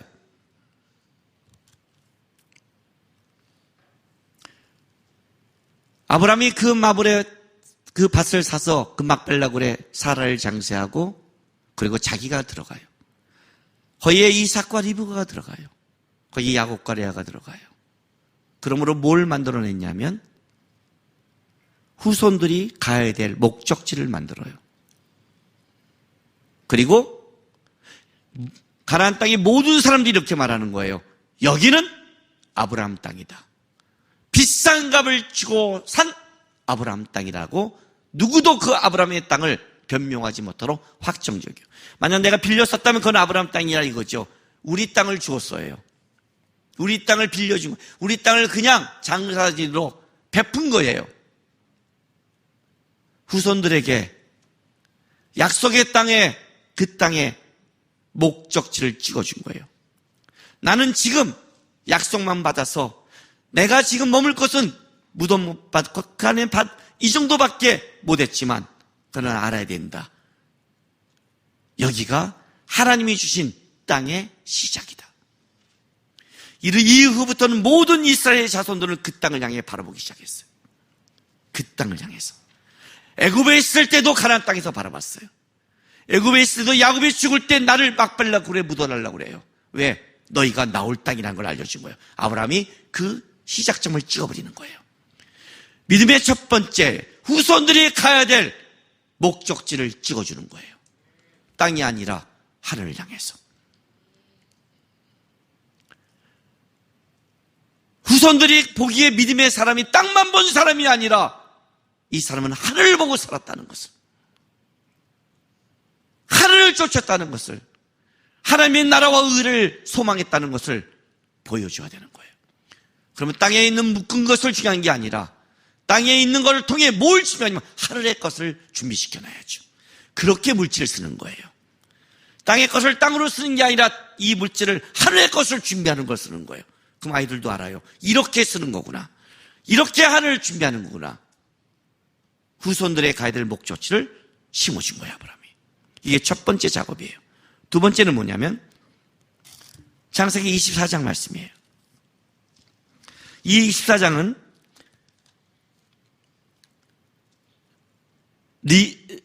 이삭의 아내 리브가를 데려오는 요 장면이에요. 그러니까 이 세대를 믿음의 사람을 이어가는 거예요. 이 세대의 믿음의 사람이 아직 불완전하죠. 이삭밖에 없잖아요. 이삭으로 이어지려면 아내가 있어야 되잖아요. 이 세대의 후손은 누군가? 아브라함의 믿음을 잇는 자가 이삭이라면 사라의 믿음을 잇는 자가 누구인가가 관건이 남은 거예요. 그래서 24장은 이렇게 시작해요. 아브라함이 나이 말가 늙었고 여호와께서 그의 범사에 복을 주셨더라 그래요. 시작을 이렇게 시작하는 거예요. 이때가 한 140세 전후가 됐겠죠. 137세에 사라가 죽었으니까 그 정도 나이가 됐을 거 아니에요.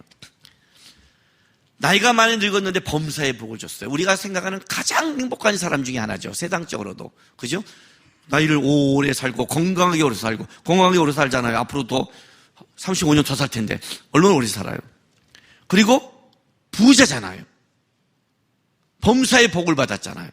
그럼 게임 끝났잖아요. 우리는 아마 이 정도 살면 우리는 아무 생각이 없걸요. 그럼 아브라함의 고민은 뭔지 아세요? 땅에서 얼마나 복을 누리냐가 아니었어요.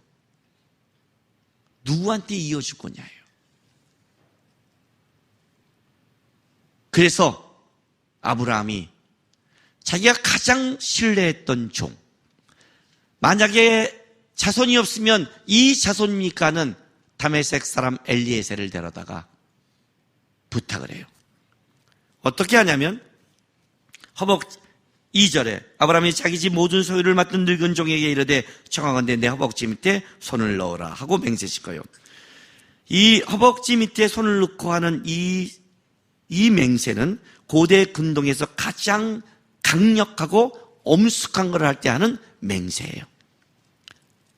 그리고 이 맹세는 단순하게 나와 함께하는 맹세를 떠나서 내 후손들까지 이어지는 맹세가 되는 거예요. 그리고 이건 불복종할 시에는 저주를 받는 맹세예요. 그래서 허벅지 밑에 손을 넣는다는 맹세는 굉장히 강력해요. 그 맹세를 한 건 다른 게 아니에요. 4절 5절에 내 고향 내 족속에 가서 내 아들 이삭을 위하여 아내를 택하라. 근데 참 지혜로운 종이었어요. 아브라함이 내 후손이라 말할 만큼. 종이 이르되 여자가 나를 따라 이 땅으로 오려고 하지 아니하거든 내가 주인의 아들을 주인이 나오신 땅으로 인도하여 돌아가리까. 이거 참 재밌는 말이 나오신 땅으로, 이게 무슨 말이냐면 나왔다가 아니라 완전한 분리를 얘기하는 거예요.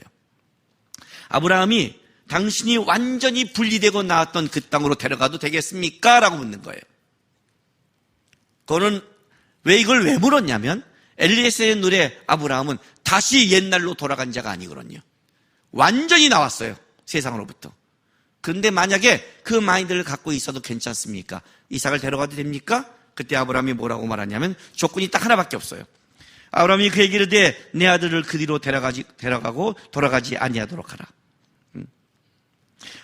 하늘의 하나님 여호와께서 나를 내 아버지 집과 내 고향 땅으로 떠나게 하시고 내게 말씀하시며 내게 맹세하여 이르기를 이 땅을 내시게 주리라 하셨으니 그가 그 사자를 너보다 앞서 보냈을지라 내가 거기서 그 내 아들을 위하여 아내를 택할지라 만일 여자가 너를 따라오려고 하지 아니하면 나의 이 맹세가 너와 상관이 없나니 오직 내 아들을 데리고 그리로 가지 말지니라 라고 정확하게 말을 해요. 아브라함이 뭐라고 말해요? 맹세할 하늘의 하나님 여호와께서 나를 내 아버지의 집과 내 고향 땅에 떠나게 하시고 내게 말씀하며 내게 맹세를 이 땅을 내시게 주자 하셨으니 아브라함의 이 여자를 고르는 이것의 가장 중요한 근거는 하나님이 자기에게 말씀하시고 부르신 것이 유일한 근거가 됐어요. 이게 무슨 말이냐면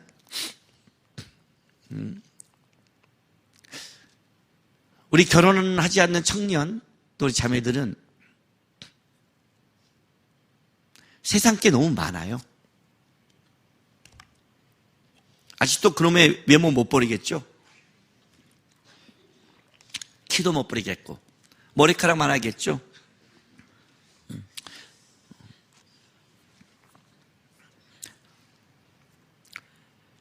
여러분이 왜 힘드냐면 여러분의 조건이 많아서 그래요.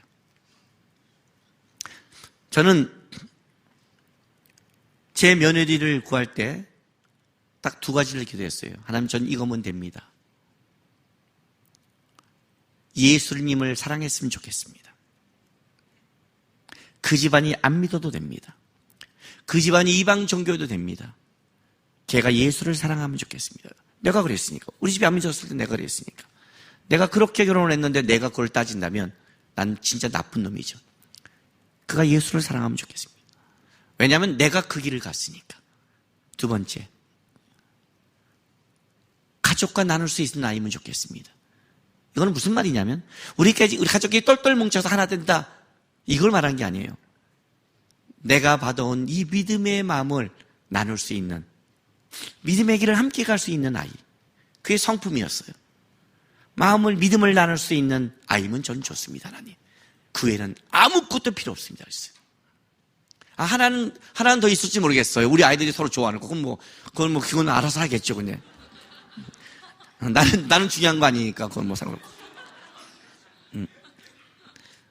난 내가 그 애를 사랑할 수 있는 건 한 가지밖에 없어요. 걔 안에 하나님이 있고, 나와 하나님을 나눌 수 있는 아이라면 족한 거예요, 저는. 아브라함이 그 얘기하는 거예요. 조건이 단순해요. 하늘의 하나님이 나로 이렇게 떠난 그거를 같이 갈 수 있는 믿음의 사람이면 된다. 그러니까 우린 청년들이 뭐라고 하냐면, 어떤 사람 오네? 일단 교회에 다니는 사람이고, 신앙은 있어야 되고요. 그리고 나가요. 웃기고 자빠지고, 이거예요. 이거 알죠? 지랄하고 자빠졌네요. 신앙이 있다는 게 뭔지를 몰라요. 신앙이 있으면 다 된 거예요, 이놈아. 신앙이 있으면 다 됐는데 신앙이 있는지를 모르는 거지. 지가 신앙이 없으니까 신앙을 안 보이는 거지. 지가 다른 조건이 있으니까. 어떻게 신앙과 다른 걸 비교해요? 미친 거 아니에요, 지금? 하나님과 어떤 걸 다른 걸 비교해요? 굉장히 중요한 조건이에요. 하나님이 나를 믿음의 길로 한 그 방향성을, 그걸 갖고 있는 아이. 하나님이 친히 준비하실 거죠. 만약에 그게 없다면 내가 한 맹세는 아무것도 아니다. 어떤 좋은 조건이 있어도 아니다. 내 아들이 갈 수 없다. 나는 그 길을 떠난 자다. 이 조건 하나를 딱 이 세대에게 말하는 거예요.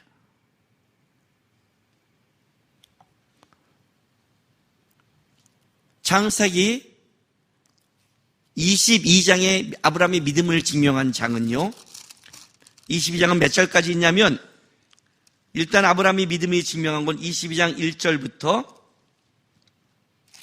14절까지고, 그리고 그 뒤에 있어봤자 24절까지 있어요. 또 20절부터 24절은 나홀의 후예를 족보가 나와요. 그러니까 아브라함의 믿음은 길어봤자 19절이에요. 아주 쌈박하게 끝내줬어요. 리브가를 구하는 장면은 창세기 중에 굉장히 길어요. 24장 1절에서 한 장이 더 넘기잖아요. 67절까지 가요. 성경은 하나님의 계시고 1.1핵이라도 바꾸면 안 된다고 그래요. 그렇다면 하나님이 왜 이렇게 길게 썼을까요? 왜 이렇게 이 리브가를 구하는 장면을 왜 이렇게 긴 장면에 걸쳐 쓰고 구하는 장면을 아주 상세히 길어갈까요? 어떤 여자야 됩니까? 엘리에셀이 묻고 엘리메셀이 그런 여자를 구하기 위해서 떠나면서 고민을 해요. 하나님께 구해요. 하나님, 이런 여자였으면 좋겠습니다라고 구해요. 12절에 그가 이르되 우리 주인 아브라함이 하나님 여호와를 원하는데 오늘 나를 순조롭게 하시라고 기도해요. 그리고 14절 보세요. 내가 자기 한 소녀에게 이르기를 청하건대 너는 물뚱이를 기울여 나로 마시게라 하리니 그가 대답하여 마시라. 내가 당신의 낙타기로 마시게라 하리라 하면 그는 주께서 주의 종 이삭을 위하여 정하신 자라. 뭐 하는지 아세요?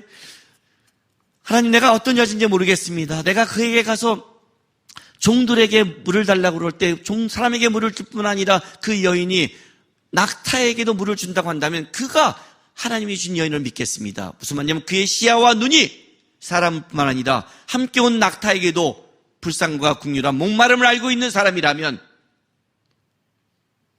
그 여인이라고 생각합니다. 굉장히 섬세한 거, 이건 거의 만나기 불가능한 여자예요. 왜냐하면 물을 준다는 게 물동이를 갖고 와서 같이 온 사람이 한두 명이에요, 여러분? 그 먼 길을 결혼하기 위해 폐물을 갖고 왔는데 도적을 만나면 어떡해요? 이 때가 장난이 아닌 거예요. 아마 318명 중에 강건한 자를 보냈을 거예요. 강건한 자. 재물을 뺏겨도 안 되고 데려가야 되는 거니까. 그 여인을 빼앗겨도 안 되니까 그 자리에 다 가는 거예요. 물을 달라라. 야, 걔네가 광야에서 물을 얼마나 처먹겠어요. 장난이게 먹을 거 아니에요. 그죠? 근데 그걸 줘요. 그 정도만 줘도 훌륭한 여인이에요. 수많은 사람한테. 근데 낙타는 물을 얼마큼 먹는데 낙타 하나가 사람 다 먹은 것보다 더 처먹을걸? 근데 낙타기를 물을 준다? 이거는 진짜 이건 못 만나는 여자예요. 못 만나는 기도를 한 거예요. 근데 이 섬세함을 기도를 해요. 그리고 가요. 그런데 진짜 18절 봤더니 그가 이르되 내 주여 마시소하고 급히 그 물동이를 손에 내려 마시고 마시게 하기를 다하고 이르되 당신의 낙타를 위하여도 물을 길러 그것을 배우려 마시게 하고 급히 물동이를 물에 구이에 붓고 다시 길로 물로 달려가서 모든 낙타 위하여 깃는지라. 야, 그동안 그 사람이 그를 묵묵히 주목하여 봐요. 또 와, 여호와께서 과연 평탄기를 주신 여부를 알고자 하더니 낙차가 마시기를 다음에 그가 반세에 주면서 이제 말하는 거예요. 근데 놀랍게도 그가 바로 아브라함의 친척인 거죠. 하나님이 이렇게 인도했구나. 기가 막히게 가요. 이걸 다 기록을 해요. 다 기록을 해요. 왜 이렇게 기록할까요? 그리고 나서 50절 보세요. 이제 라반과 부델이 대답이 이르되 이 일이 여호와께로 말미암았으니 우리는 가부를 말할 수 없더라. 리브가가 당신 앞에 있으니 데리고 와서 여호와의 명령대로 그를 당신의 주인의 아들의 아내가 되게 하라. 자, 이 사건을 다 얘기한 거예요. 다시 또 이건 다 읽을 수 없으니까 얘기를 다 한 거예요. 라반과 부델이 듣고 어떻게 고백했냐면 이렇게 섬세히 역사했다면 이건 하나님이 하신 건데 어떻게 우리가 거절하리요? 데려가라 그래요. 그랬더니 이제 예물을 다 줘요. 그리고 나서 자, 죽이는 건 이거예요. 54절 보세요. 이에 그의 종들과 동행자들이 먹고 마시며 그전에는 안 먹었거든요. 빨리 이걸 알려고 아니면 다른 데를 가야 되니까 유숙하고 아침에 일어나서 그가 이르되 나를 보내어 내 주인에게 돌아가게 하소서 그래요. 아니 그 다음날 당장 여러분 이건 깨는 거 아니에요? 내가 여태까지 딸을 키웠어요. 근데 누가 와서 얘기하는 하나님이 이렇게 인도해서 아내 삼겠대. 오, 훌륭하다. 아내 삼어. 그랬더니 내일 데려갈게요. 그래요. 야, 이건 너무 준비가 안 된 상황이잖아요. 그잖아요. 아니, 이게 말이 돼? 여러분, 이게 지금 장난이에요. 이게 몇 킬로인 줄 아세요? 800킬로가 넘어요. 당시에 800킬로. 한 번 오면 저같이 가기 힘들어요. 못 돌아간단 말이에요. 지금 KTX가 있어서 800킬로 간다는 거는 쉽지 않지. 부산이 몇 킬로예요? 400 정도 되잖아. 배잖아요. 나 부산 가는 것도 KTX 실업판인데. 그 당시에. 그럼 좀 있어야 되잖아요. 그 말이 안 되는 짓 하는 거, 엘리에셀이. 그 우리가 이렇게 보면 가끔 이러잖아요. 믿으면 꼴통이 되는 거야? 이런 느낌을 받아요. 그래서 뭐라고 말하냐면 56절에 리브가의 오라버니가 그의 어머니에게 이르되 이 아이로 하여금 며칠 또는 열흘을 우리와 함께, 말이 열흘이지만 완전수예요. 어느 정도 우리가 완전히 좀 마음을 나눈 후에 함께 머물게 하라. 그 위에 가라. 여태까지 키운 딸이 어떻게 이렇게 보내면 앞으로 못 볼 텐데 이건 아니지 않냐. 그 사람들이 그에게 이르되 나를 만류하지 마소서. 여호와께서 내게 형통한 길을 주셨으니 나를 보내어 내 주인에게 돌아가게 하소서. 그들이 이르되 우리가 그 소년을 불러 그게 물이야. 그러면 너희가 선택한 그 소녀에게 물어보자. 리브가를 불러서 58절 그에게 이르되 너가 이 사람과 함께 가겠느냐? 아주 쌈박한 대답을 했어요. 가겠나이다. 제가 리브가를 사랑하는 거예요. 막 매력이, 심장이 뛰어요. 심장이. 저 이런 여자 너무 좋아해요. 이런 여자 너무 좋아하는데 너무 힘들어요. 우리 아내가 좀 비슷한 이런 중성과예요. 연애할 때 너무 좋았거든요. 매력이 팍팍 놓쳤는데 결혼하면서는 좀 뻑뻑할 때가 있어요. 아마 이삭도 힘들었을 거예요. 내가 이삭 알아요. 청감 이삭과 서로 이렇게 안으면서 이렇게 위로해줄 거예요. 힘들었지? 막강한 여자예요. 막강한 여자. 가겠나이다. 뭐 이렇게 단순해. 아마 부델과 라반이 열받았을 거예요. 배신감을 당했을 거예요. 이렇게 말했는데 이 미친 딸 키워봤자 소용없구나 그랬을 거예요. 아니에요. 그걸 말하는 게 아니에요. 성경이에요. 훌륭한 거예요. 왜 엘리에셀이 돌아갈까요? 엘리에셀의 고백이 뭔지 아세요? 하나님이 나를 형통케 했는데 내가 어떻게 머물러요? 하나님이 나를 형통케 했는데 내가 어떻게 머물러? 이제 됐구나. 내가 그 시간을 끈다고? 하나님이 급해서 하나님이 몰아가는데 엘리에셀 얼마나 훌륭한 줄 아세요? 그리고 더 깊은 의미가 있어요. 리브가에게 물어요. 딱 듣고 그래요. 가겠습니다. 야, 진짜. 그래서 리브가 믿음의 2세대가 되는 거예요. 왜 그런지 아세요?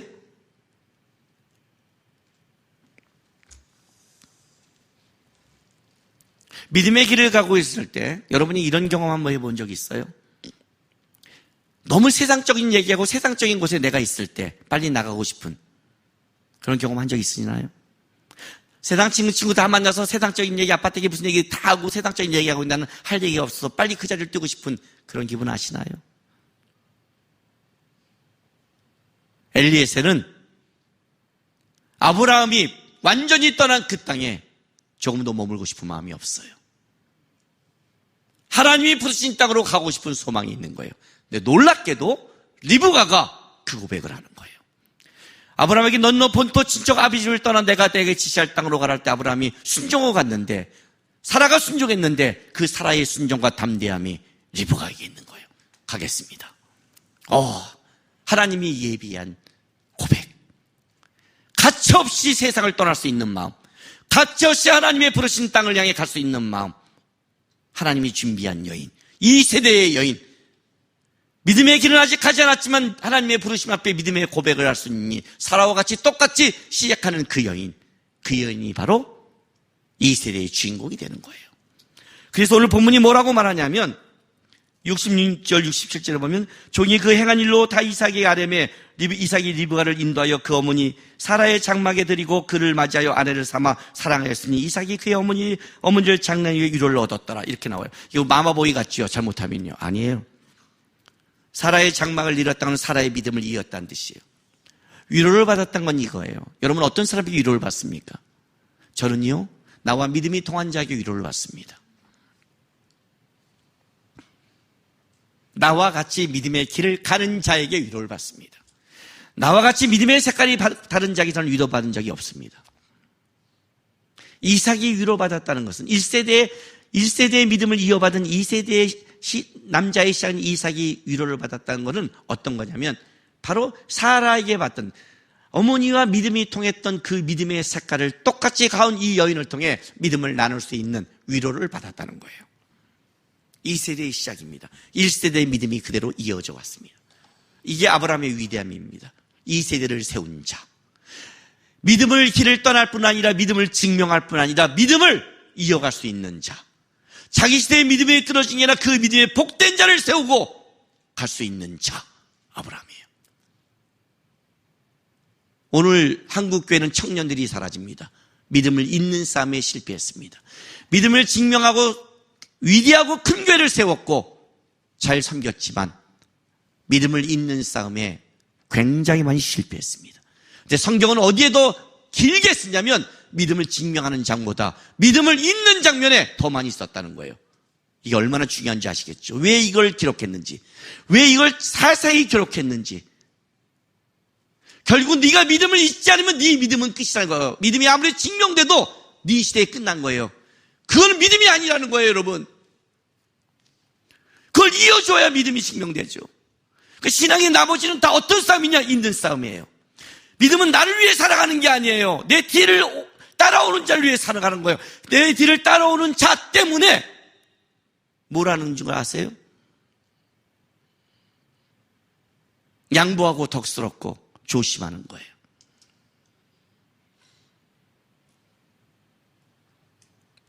믿음의 상처를 주지 않고 믿음이 끊어지지 않기 위해서 그게 앞서간 자의 믿음의 싸움이에요.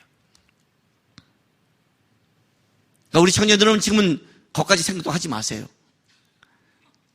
뭐 결혼할 때 뭐 조건도 많은데 뭐. 오늘 앉아서 종이에 쓰고 내가 이상형이 몇 개인가? 나는 내 이상형을 써라 해요.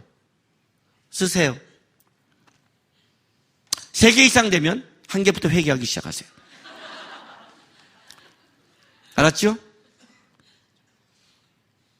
4개부터는 하나님 앞에 진짜 하나님 앞에 서서 말씀과 기도에 전무하시고요. 5개가 넘은 순간 요단 온돌로 간 롯을 생각하시고 7개가 넘는 순간 소돔과 고모라를 생각하시고 10개가 넘는 순간 멸망의 땅에 지금 서 있다고 생각하세요. 무슨 세상적인 조건이 그렇게 많아요. 아브라함 모습에 쌈박해요 그냥. 그러니까 내 사람이 보이는 거예요. 정확하게 보이잖아요. 하나밖에 없으니까. 많으니까 분별이 안 되는 거지. 그러니까 그것부터 시작하세요. 일단 무슨 물려줘. 믿음이나 증명하고 믿음이나 잘하세요. 그러나 믿음이 잘한 후에는 증명으로 끝나지 마세요. 물려주지 않는 믿음은 믿음이 아니다. 아브라함의 위대함은 증명을 넘어서서 믿음을 목적지와 믿음의 세를 이어가는데 아브라함이 된다. 마지막 아브라함의 마지막 위대함 25장 1절에서 7절 아브라함이 25장 1절 후처를 맞이했으니 그는 그의 이름은 그두라라. 자 보세요. 이 그두라를 나중에 이제 후처를 맞이했는데 애를 엄청 낳아요. 베란간 하나님이 그냥 풀었는지 그가 시몬과 욕산과 무당과 미디안과 이 스박과 수아를 낳고 또 그 욕산은 또 손자 스바와 드단을 낳고 드단은 자손은 아수를 족수를 낳고 막 그냥 엄청 낳기 시작하는 거예요. 아니 이스마엘 쫓아냈는데 떼거지가 이 밑에 있는 거예요. 뭐 한 줄 아세요? 아브라함이 5절 6절 아브라함이 이삭에게 자기 모든 소유를 주었고 자기 서자되고 재산을 주어 자기 생전에 그들 하여금 자기 아들 이삭을 떠나 동방 곧 동쪽 땅으로 가게 하였더라 해서 생전에 하나님의 유업에 이삭에게밖에 들을 수 없음을 정확하게 하고 살아있을 때 다 정리를 해버려요. 이게 나이 든 자가 해야 되는 거예요. 죽기 전에 모든 유산을 정리시키세요. 제가 컴퓨터에다 쓰라고 그래요. 유언과 계좌번호와 비밀번호 다 정리하라는 거예요. 그리고 자식들한테 싸우지 않게 만드는 거예요. 아브라함의 분별력.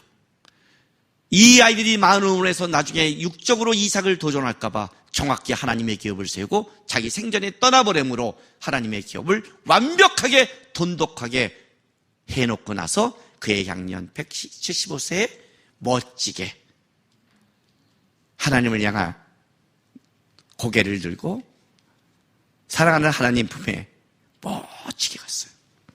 믿음의 아름다움, 멋짐. 믿음을 증명하고 믿음을 살아가고 믿음을 드러냈지만 끝까지 믿음을 이어가면서 그 믿음에 이어간 것이 상처받지 않도록 돈독히 세우면서 그는 그를 사랑하고 믿음의 길을 시작한 하나님 앞에 평생에 보고 싶은 그 길에 나그네 길을 마치고 본향을 향해 들어간 아름다운 사람 아브라함이에요. 하나님은 이렇게 말합니다. 그것이 아브라함의 이야기가 아니라 너희의 이야기가 되길 원한다. 너도 이렇게 살아서 나그네 길을 살아. 아브라함처럼 멋지게 믿음을 잊고 증명하며 살다가 와라.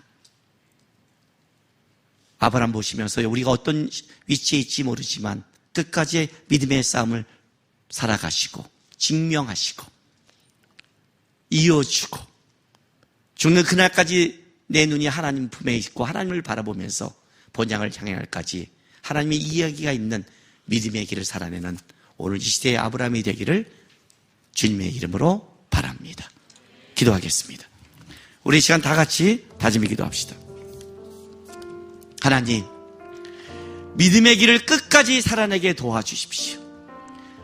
아브라함이 보면서 내 믿음이 지금 언제인지는 모르겠습니다. 그러나 하나님, 믿음의 길을 살아내게, 하나님이 약속한 그 땅을 향하게, 아브라함같이 살아같이, 오늘 이 세대에 있는 이삭같이 리브가같이 하나님이 원하는 그 믿음의 길을 바라보면서 끝까지 하나님의 이야기가 있고 싸워가서 이 나그네 길 주님 앞에 섰을 때 하나님 저는 행복했습니다. 저는 하나님을 아는 게 축복이었습니다.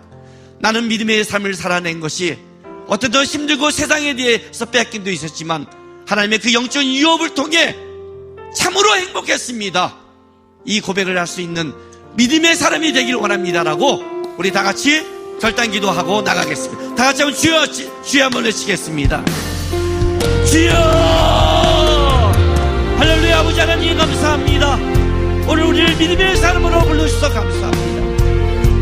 아브라함이 하나님 옆에 믿음이 이런 거로 증명을 받습니다. 하나님, 우리도 그 아브라함의 믿음의 증명까지 우리의 믿음이 자라기를 소망합니다. 우리의 눈이 하나님 말씀하신 곳에 머물고 살아가기를 소망합니다. 그리고 아버지 하나님, 우리의 믿음이 나에게 끝난 게 아니라 그 믿음이 이어져 갈 수 있도록, 그 믿음이 흘러갈 수 있도록 믿음의 사람을 세우게 도와주옵소서. 나만 믿고 나만 예수를 알고 나만 즐거운 것이 아니라 그 믿음이 이어져 가서 주님 오실 그날까지, 주님이 이 땅에 오실 그날까지 하나님의 믿음이 이 땅 가운데 끊이지 달려갈 수 있도록 역사하여 주시옵소서. 주님 오실 그날까지 나가는 길을 잘 살게 하시고 주님 볼 때 참으로 행복했습니다 고백하는 믿음의 삶을